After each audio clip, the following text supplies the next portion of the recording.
சொர்க்கம் சில பேர்களை ஆசைப்படுகிறது என்று பெருமக்கள் இந்த ஹதீஸுக்கெல்லாம் பின்னால விளக்கமாக ஒரு 4 வகுப்பார்களை சொர்க்கம் விரும்பும். யார் அவர்கள்?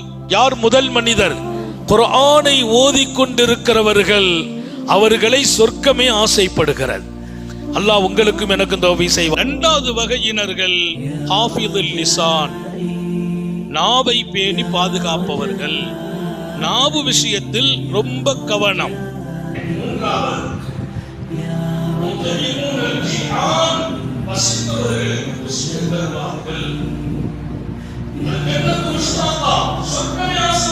நாலாவது கூட்டம் ரமலான், ரமலானில் நோன்பு வைப்பவர்களை சொர்க்கமே தேடுகிறது.